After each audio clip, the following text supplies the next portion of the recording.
Thank you so much, Pastor Bryant, for joining me. I know that you're a pastor in Georgia, and there are a lot of things going on at this time. Let's talk about some of the things that you guys have seen since the state of Georgia has reopened.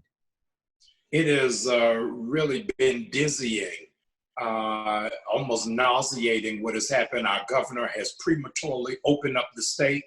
There have been lines outside of beauty parlors, nail salons.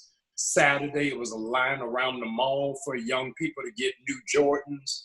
Saturday night, the police had to disrupt a motorcycle show. And so I just shudder to think what we're going to look like 2 weeks from now, because the peak has not even hit Atlanta yet. And so as a pastor, I'm gravely and grossly concerned of the impact this is going to have on the African-American community, which has been grossly disproportionately impacted. Now, again, you are a leader, you're a pastor. How are you able to explain this to your followers? This is something that's pretty big, and it could be a bit discouraging depending on who looks at it and how they view it. What have you been telling your sheep lately during this pandemic? Is that one of the things that has happened is evidence of the failure of the church. The church has never taught meditation, never taught solitude, never taught the stillness of God. Everything has been interactive. And so you'll notice that there is no synagogue fighting to reopen. There's no mosque fighting to reopen. It is only the church. And so this is stretching us into a place of spiritual maturity. And so just like you said, you know, it's crazy what this will look like in 2 weeks. But if you could just kind of mentally think about it, could you share with me your thoughts on what this looks like for the state of Georgia as it relates to churches, the Christian belief in the Christian faith?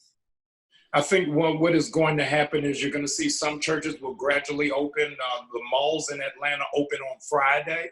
And so when they see industry move forward, I am afraid many churches will follow suit. I'm appreciative that up to this date, most have not. But the pressures of what it takes to maintain a ministry and the economy around it are going to be rigorous. I'm hoping that we'll be able to stay the course.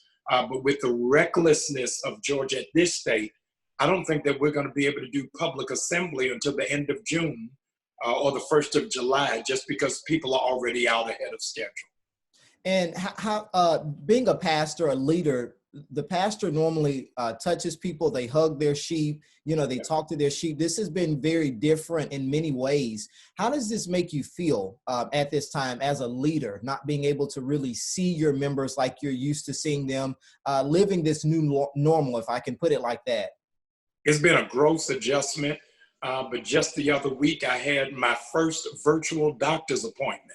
Where I was talking to my doctor like I'm talking to you, went through all of the symptoms and signs and batteries, had me readjust so he could see my balance. This is that new normal. And so we've got to find the line between being high tech and high touch. And so I'm doing small groups with senior citizens, with college students, with young adults, with singles. And so this is going to be an hour of innovation. And those who are not creative are going to be swallowed in the vacuum.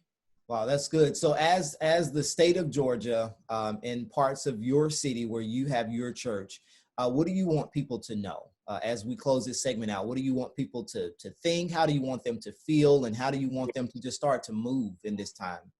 It is to be mindful that we're more biblical now than we have ever been in the modern American church. Here's just yesterday, I gave out communion, and I had to tell my older members who were aghast that we weren't having it at church.